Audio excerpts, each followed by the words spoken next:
Syarat yang ketiga itu adalah istiqbalul qiblah, harus menghadap ke arah kiblat.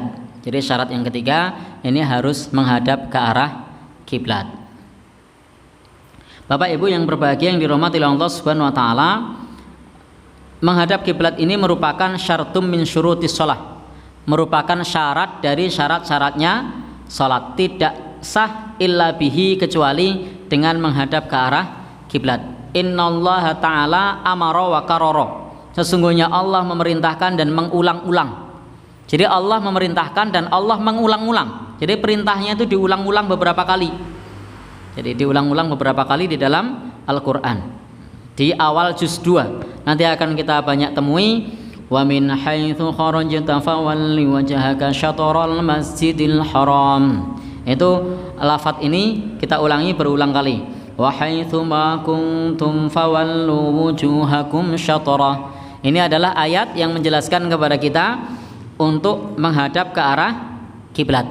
Wa kana Nabi sallallahu alaihi wasallam, dan dulu Nabi sallallahu alaihi wasallam memang kalau kita melihat sejarah, kiblatnya ini sempat selama 6 bulan menghadap ke arah Masjidil Aqsa atau Baitul Maqdis. Setelah itu kemudian Nabi Shallallahu Alaihi Wasallam berdoa memohon kepada Allah agar arah kiblatnya ke arah Masjidil Haram, dan ini dikabulkan oleh Allah Subhanahu Wa Taala, sehingga tidak lagi menghadap ke Syam atau ke Palestina atau ke Masjidil Aqsa, tapi kemudian menghadap ke arah Makkah atau menghadap ke arah Masjidil Haram. Dan ini ayat jawaban atas doa Nabi Shallallahu Alaihi Wasallam agar sholatnya menghadap ke arah Masjidil Haram. Maka kemudian orang-orang pun pada saat sholat menghadap ke arah Masjidil Haram. Karena pada saat itu ada di Madinah, maka posisinya kalau menghadap ke Masjidil Aqsa itu menghadap ke utara, kalau menghadap ke arah Masjidil Haram itu menghadap ke selatan. Bapak, Ibu yang berbahagia yang dirahmati Allah Subhanahu wa taala, terkait mengenai masalah menghadap kiblat ini ada 2 madhab. Jadi ada madhab Ainul Ka'bah, harus ke posisi Ka'bah. Ada madhab Jihatul Ka'bah atau madhab cukup arah kiblatnya saja, arah Ka'bahnya saja. Maka kita sebagai orang awam tidak perlu berdebat dengan hal ini. Selama kita bisa ikhtiar Ainul Ka'bah, maka ikhtiarlah Ainul Ka'bah. Kalau tidak bisa, maka Jihatul Ka'bah sudah cukup.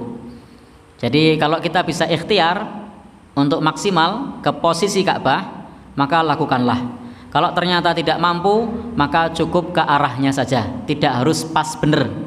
Nah, sehingga jangan sampai kita terjebak kepada perdebatan atau kepada adu argumentasi yang ini adalah ranahnya para ulama yang mumpuni untuk membahas hal tersebut. Sementara kita ini sifatnya hanya mutabi, hanya pengikut.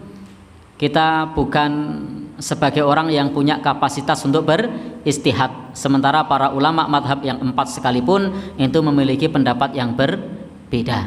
Sehingga kalau ada yang berpendapat cukup menghadap ke arah barat, monggo. Kalau ada yang berpendapat harus serong sedikit ke kanan, monggo. Karena ini adalah ikhtilaf, perbedaan pandangan pendapat para ulama sejak abad kedua Hijriyah. Sehingga tidak perlu risau dengan hal tersebut. Sehingga kalau misalnya mampir masjid, cukup dilihat kalau sudah ada sajadahnya di situ, diikuti saja. Tidak usah kemudian, nah ini sajadahnya kurang pas nih, saya serongkan.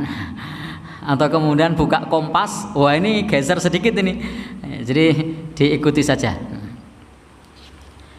Jadi insya Allah itu bisa lebih takliful qulub, lebih bisa melembutkan hati dan menyatukan umat, dibandingkan harus berdebat sesama pengurus masjid itu dari tahun ke tahun, dari waktu ke waktu, dari masa ke masa. Ketika rapat yang dibahas selalu sama, apa? Bikin soft.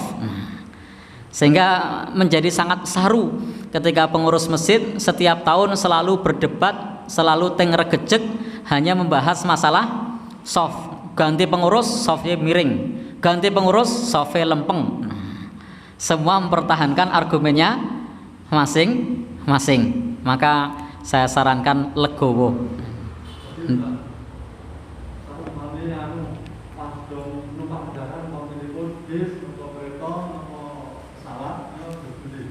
Oh ya, ini nanti ada pembahasannya. Oh ya. Baik.